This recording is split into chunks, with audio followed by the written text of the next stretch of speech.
یاسمین صاحب، یہ سٹیٹمنٹ فواد چودھری صاحب کی انفرادی سوچ نہیں ہے، وہ حکومتی ترجمان ہے۔ مطلب یہ سمجھا جائے کہ حکومت نے مان لیا ہے کہ اس نے پسپائی اختیار کی ہے، اور یہ بھی مان رہی ہے کہ نہ تو قانون کی عملداری رہی اور نہ ہی ریاست کے اپنی ریٹ قائم کر سکی اس معاملے پر۔ ریاست کیوں اتنی مجبور ہے انتہا پسندی کے آگے؟ نہیں، یہ گورنمنٹ کے ویوز نہیں ہیں، یہ انڈیویجول ویو ہے ان کا۔ اور جب یہ کرائسس ٹی ایل پی کے ساتھ چل رہا تھا تو ان کی زبان اور ان کے الفاظ جو تھے یہ باقی کابینہ سے ہٹ کے تھے۔ یہ ان میں سے ایک تو وزراء میں سے تھے جو کہہ رہے تھے کہ ہمیں اسٹیٹ کا ریٹ قائم کرنا ہے، ہم پیچھے نہیں ہٹیں گے۔ یہ ساری زبان نہیں تھی، اور پرائم منسٹر کی تو یہ ہے ہی نہیں۔ پرائم منسٹر تو عجیب جو ہے وہ فلسفے بیان کرتے ہیں، یہ ان کا ذاتی ویو ہے۔ کاش یہ گورنمنٹ اور ہمارے اسٹیٹ، ہماری ریاست کی یہ ویو ہو، اور پھر اگر کمزوری کا اعتراف بھی ہو، لیکن اگر یہ وہ اپنے دل سے کہہ رہے ہیں تو یہ تو بہت بڑی کامیابی سمجھنی چاہیے کہ یہ لوگ جو ہیں، جو حکومتی عہدوں پہ ہیں یا حکومت میں ہیں یا حکومت وہ چیز مان رہی ہے۔ ایسی سوچ تو پاکستان میں ہے ہی نہیں، یہ پاکستانی سوچ نہیں ہے، ہمارے عوام کی سوچ نہیں ہے، ہماری ایک گورنمنٹ نہیں، ہماری گورنمنٹس کی سوچ نہیں ہے۔ ہم نے گورنمنٹس نے جو ہے عجیب کمپرومائزز کیے ہیں، عجیب مصلحت پسندی کا شکار رہے ہیں۔ یہ جو دیکھ لیں، اس پہ زیادہ بات نہیں کرنی چاہیے جو ہے وہ ٹی ایل پی کی۔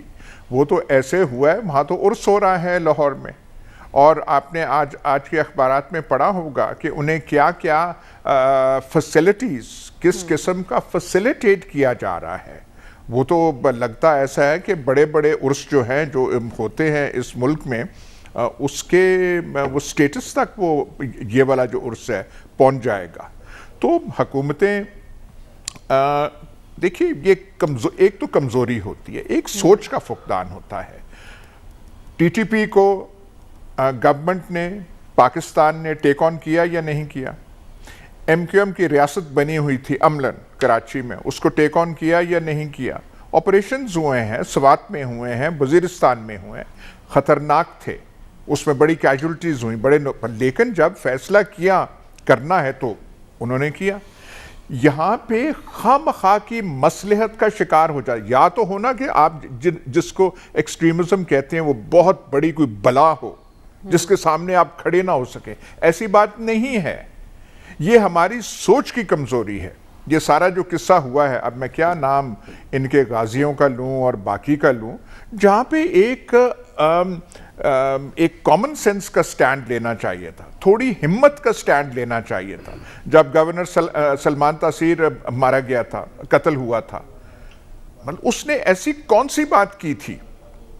اس نے کسی کیا کہتے ہیں وہ تو صرف ایک قانون کی عملداری کے بارے میں بات کر رہا ہے۔ صاحب، آپ کی نظر میں کیا حل ہے؟ کیسے چھٹکارا پایا جائے انتہا پسندی سے؟ بھائی گورنمنٹس جو ہیں، جہاں پہ سٹینڈ لینا ہو وہاں پہ سٹینڈ لیں۔ یہاں پہ یہ جو ابھی جو ریسنٹ کرائسس ہوئی ہے، انہوں نے اپنا مذاق بنایا ہے۔ پنجاب پولیس جو ہے اس کو اسکیپ گوٹ بنایا ہے، قربانی کا بکرا بنایا ہے۔ آئندہ کوئی ایسی ایجیٹیشن ہوئی تو آپ کیا توقع رکھتے ہیں کہ پنجاب پولیس جو ہے وہ صف میں کھڑی ہوگی یا باقی ہوں گے کھڑے ہوں گے؟ اور یہ جو بتایا جا رہا ہے کہ جی جو ادارے تھے وہ کچھ اور چاہتے، بھائی پنجاب پولیس کی تعداد تھوڑی ہے، 1.5 لاکھ سے زیادہ اس کی تعداد ہے۔ کئی حکومتوں کی، کئی ملکوں کی فوج اتنی نہیں ہے جتنی پنجاب پولیس کی ہے، اور جو رینجرز کی سپورٹ ہے۔ لیکن اگر آپ میں لیڈرشپ کا فقدان ہو، فیصلہ سازی کا فقدان ہو، یہ صرف فواد چودھری کی رائے ہے، یہ گورنمنٹ کی رائے نہیں ہے۔ اور جو سب سے زیادہ کمپرومائز کیا وہ وزیر اعظم نے کیا ہے، جو سب سے زیادہ کمزوری دکھائی ہے وزیر اعظم نے دکھائی ہے۔ ہی از incapable of taking a tough stand۔ یہاں پہ لینا چاہیے۔ یہ جو تھا یہاں پہ اس بحث میں ہو رہی تھی، کیا جی گولیاں چلائی جائیں؟ بھائی کون کہہ رہا ہے گولیاں چلائی جائیں؟ کون کہہ رہا ہے کہ اپنے عوام پہ گولیاں آپ چلائیں؟ پر جہاں پہ آپ کو کھڑا ہونا ہے وہاں تو آپ کھڑے ہوں، لیکن نہیں، اوہو یہ ہو جائے گا، وہ ہو جائے گا۔ یہ کمزوری حکومت نہیں، کمزوری سوچ ہے۔ یہ ٹھیک انتہا پسند تو بعد کی بات ہے، یہ کوئی سٹینڈ لینے کے کیپیبل نہیں ہے۔ ہمارے جو لیڈران کرام ہیں۔ ٹھیک ہے سلمان صاحب، آپ کو بھی یہ لگتا ہے یہ سوچ صرف فواد چودھری صاحب کی ہے؟ وہ حکومتی ترجمان کا عہدہ ہے ان کے پاس اور اسی عہدے کا استعمال کرتے ہوئے انہوں نے یہ بات کی ہے، لیکن اگر یہ صرف فواد چودھری ایسا کہہ رہے ہیں تو آپ کو لگتا ہے کہ ریاست کو، حکومت کو اس بات کا ادراک ہے؟ اور جیسا کہ فواد چودھری نے کہا کہ ہمیں باہر سے نہیں، ہمیں تو اندر سے خطرہ ہے۔ دیکھیں، اس سوال کا جواب میرے لیے مشکل اس لیے ہے کہ یہ معاملہ بڑا حساس ہے، جیسے ابھی بات کی گئی، اور ایک ایسا شخص رہا ہے جو حکومتی ترجمان ہے، اور میں آج ایکسپیکٹ کر رہا تھا کہ اس بیان کی شاید کسی طرح سے کوئی وضاحت ہو۔ آئین پاکستان کے تحت ایک لیجیٹیمیٹ حکومت موجود ہے، حکومت پاکستان تحریک انصاف کی ہے، پرائم منسٹر اس کے عمران خان صاحب ہیں، ترجمان اس کے فواد چودھری صاحب ہیں، اور یہ واقعہ کوئی زیادہ دن نہیں گزرے، کچھ روز پہلے کا واقعہ ہے۔ اگر ہم ان کے بیانات اٹھا کے دیکھ لیں کہ کہاں اس تنظیم کو آپ نے کہا کہ ہم عسکریت پسند تنظیم کے طور پہ ڈیل کریں گے، ان کے انڈیا سے روابط ہیں، خود پرائم منسٹر صاحب نے کہا کہ میرے سے کوئی کمپرومائز کی توقع نہ رکھے، شیخ رشید صاحب کے بیانات سامنے ہیں۔ تو یہ جو بات انہوں نے کہی ہے کہ جی ریاست نے پسپائی اختیار کی ہے، تو یہ ریاست کس کو کہہ رہے ہیں؟ دیکھیں، حکومت تو ان کی ہے، اور جو حکومت لیجیٹیمیٹ حکومت ہوتی ہے، رموز مملکت چلانا ان کا کام ہے، بنیادی فیصلے وہ کرتے ہیں، حکومتی رٹ انہوں نے یقینی بنانی ہوتی ہے۔ اور جہاں تک ریاست کی بات کی ہے، یہ تو بہت خطرناک سی بات ہے۔ میں نہیں سمجھتا کہ پاکستان کی ریاست اتنی کمزور ہے، جیسے ابھی کہا گیا کہ کیا پاکستان کے اندر دہشت گردی کے جن کو قابو پانے میں پاکستان کی ریاست اور ریاستی اداروں نے اپنا کام نہیں کیا؟ کیا قومی مفادات کے تحفظ کو یقینی بنانے میں ان کا رول نہیں ہے؟ کیا ٹی ٹی پی کو اس کے انجام پہ پہنچانے کے لیے انہوں نے قربانیوں کی تاریخ رقم نہیں کی؟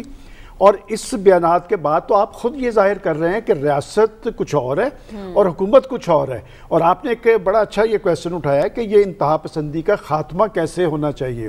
دیکھیں، بات یہ کہ کیا آپ نے جو سارا عمل کیا انتہا پسند اس تنظیم جس کی ہم بات کر رہے ہیں، بڑی اچھی بات ہے کہ آپ نے خون خرابہ نہیں کیا۔ آپ کو یاد ہوگا میں نے کہا تھا کہ آپ معاملے کو ایک حکمت سے، دانائی سے اس مسئلے کا حل نکالتے، اور مجھے یہ دیکھیں، جرنلزم میں ہم دیکھتے رہے اس سے بڑے بڑے کرائسس آتے رہے، اور ایڈمنسٹریشن کے اندر اتنے اچھے پولیس آفیسر، انتظامی افسران موجود تھے، ان کے روٹس موجود ہوتے تھے، وہ ساری چیزیں خود بیٹھ کے طے کر لیتے تھے کہ مقصد بھی حل ہو جاتا تھا اور کبھی لا اینڈ آرڈر بھی مینٹین رہتا تھا۔ کہ اب یہ کہ انتہا پسندی کا خاتمہ، انتہا پسندی کے بنیادی 3-4 چیزیں ہیں۔ دیکھیں، سب سے اہم بات ہے جو میں ہمیشہ کہتا ہوں کہ بڑا مسئلہ پاکستان کا یہ ہے قانون کی حکمرانی، اور قانون کی حکمرانی کے لیے آپ کو اس میں تفریق نہیں کرنی کہ کون قانون پہ اثر انداز ہو رہا ہے تو اس کے خلاف قانون بروئے کار نہیں لانا، اور کس کے خلاف بروئے کار آپ نے لانا ہے۔ یہ سب سے بڑا تضاد ہے ہمارے پاکستان کے اندر کہ کچھ لوگ قانون سے بالاتر ہیں اور بالاتر بنا دیے گئے ہیں، ان کے خلاف قانون حرکت میں نہیں آتا۔ دوسری اہم بات ہے، اگر آپ نے پاکستان کے اندر شدت پسندی، انتہا پسندی کا خاتمہ کرنا ہے تو آپ تعلیم کو عام کریں۔ دیکھیں، جن معاشروں کے اندر تعلیم عام ہے وہاں پر انتہا پسندی فروغ پا نہیں سکتی، اور ہم بطور مسلمان، اور ہمارا مذہب اسلام ہے، کیا اسلام انتہا پسندی کا درس دیتا ہے؟ کہ حضور اکرم صلی اللہ علیہ وسلم کی تعلیمات یہ ہیں، وہ تو امن کی، محبت کی، بھائی چارے کی، اقلیتوں سے اچھے تعلقات کی بات کرتے ہیں۔ لیکن فواد چودھری صاحب نے کہا کہ تعلیم دینے والوں کی سوچ بدلنی ہوگی، انہوں نے کہا کہ مدارس کی وجہ سے یہ نہیں ہے، اسکول اور کالجز میں مریم یہ بڑی تلخ حقیقت ہے، اساتذہ بھرتی کیے گئے ہیں ان کی سوچ کی وجہ سے۔ آپ اگر پیچھے کی طرف جائیں گے، کون سے اساتذہ بھرتی کیے گئے ہیں، کیوں کر کیے گئے ہیں؟ ایک وقت میں ہم جہاد افغانستان کر رہے تھے، دوسرے وقت کے اندر ہم نے 180 کے زاویے سے ٹرن لی اور ہم مقابلے پہ آ کے کھڑے ہو گئے۔ میں اس لیے کہتا ہوں کہ کہیں نہ کہیں تو ہمیں اپنی لائن جو ہے ڈرا کرنی پڑے گی۔ آج اگر یہ بات طے کر دی جائے کہ قانون پہ یا آئین پہ کوئی بھی اثر انداز ہوگا تو اس کے خلاف قانون حرکت میں آئے گا، تو میں سمجھتا ہوں کہ پاکستان کی ڈائریکشن درست ہو سکتی ہے۔ لیکن آج جب آپ نے کچھ معاملات کیے، کس تیزی سے ہوئے، چلیں آپ نے کر لیے، کیا اب باقی تنظیمیں وہ 4تھ شیڈول کے اندر موجود نہیں ہیں؟ ایک نئے لکوناز آپ نے کھڑے کر دیے، نئے سوالات کھڑے کر دیے، تو وہ جو کہا گیا کہ جی اس کی تقریب ہے، اب وہ اپنا ایک سیاسی کردار ادا کریں گے۔ کہ پھر میں یہ بات کہوں گا کہ جب تک آپ قانون کی بالادستی کو پاکستان میں یقینی نہیں بنائیں گے، اس طرح کے رجحانات۔ اور آخری بات کہ FATF پہ ہمارے پہ بہت سارے تحفظات اور بہت سارے اعتراضات لگے تھے، بہت سارے سوالات کے جوابات بہت مشکل تھے. اب جو کچھ یہاں پر ہوا ہے تو اس کا جواب بھی ہم میں سے کس نے جا کے کیا دینا ہے. میں سمجھتا ہوں کہ ہمیں یہ بات فواد چودھری کو میں اپریشیٹ کرتا ہوں کہ معاملہ تو اندر ہے. یہی بات جنرل مشرف صاحب کہتے تھے, اس کے بعد کی حکومتیں بھی کہتی ہیں جی معاملات اندر ہیں. اور یار اندر کے معاملات ٹھیک کس نے کرنے ہیں؟ یہ حکومتیں کس لیے وجود میں آتی ہیں؟ اس لیے آتی ہیں کہ جی آپ لوٹ مار کر لیں, اپنے ساتھیوں کو اکاموڈیٹ کر لیں, اپنے دوستوں کو شیلٹر دے دیں. اگر حکومتیں اس لیے وجود میں آتی ہیں تو پھر معاملہ پاکستان کا درست نہیں ہونا. جب تک ہمارا رخ درست نہیں ہوگا اس طرح کے واقعات اور اس طرح کے رجحانات فروغ پاتے رہیں گے. انتہا پسندی اور شدت پسندی کا خاتمہ صرف اس صورت میں ممکن ہے کہ پاکستان کے اندر قانون اور آئین کی حاکمیت قائم کی جائے اور تعلیم کی ترویج عام کی جائے.